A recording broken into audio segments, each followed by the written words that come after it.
بسم الله الرحمن الرحيم كلنتي وعن داودyaal meel walba aad joogtaan waxaan hawada idinka leenahay kulanti wacan oo wanaagsan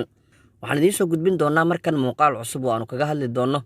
kulanka hordhaca oo ah kooxda kubadda cagta ee Barcelona ay ciyaari doonto waxaana macalinka kooxda Barcelona uu shaaciyay liiska 18 xidig oo ay kala hortagayaan naadiga Real Valladolid lidahdo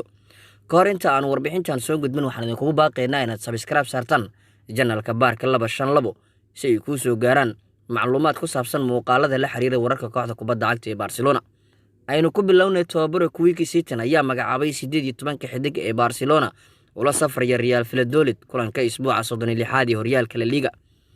Frank de Jong ayaan lagu soo darin liiska inkastoo uu tababarka ku soo laabtay toddobaadkan halka Artur Melo uu u maqan yahay sabab la xiriirta taamahaanshihiisa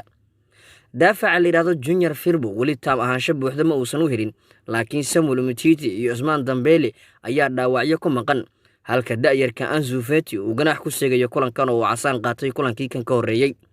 liiska 18 xidig ee uu magacaabay tababari kuwii City ayaa kala ah golhaye Marc-Andre ter Stegen Nelson Semedo Gerard Piqué Ivan Rakitic Sergio Busquets Luis Suarez Lionel Messi golhaye Neto Clement Lenglet Antonio Griezmann Jordi Alba iyo Braithwaite xidiga la yiraahdo sidoo kale waxaa qayb ka ah Sergio Roberto Arturo Vidal Ricky Piqué iyo Arjua iyo ninka la yiraahdo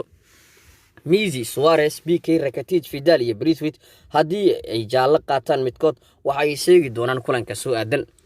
haddaba daawadayaad u maleynaysaa inuu jaalo qaadan karo kulan ciyaareedkan ay Real Valladolid la yeelan doonto naadiga Barcelona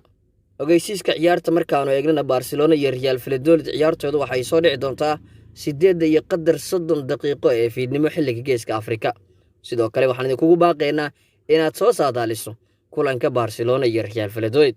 guud ahaan daawadayaal waa naga inta warbixintii aynu kaga hadlaynay kooxda kubadda cagta ee Barcelona kulan ciyaareedka Real Valladolid ay la yeelan doonto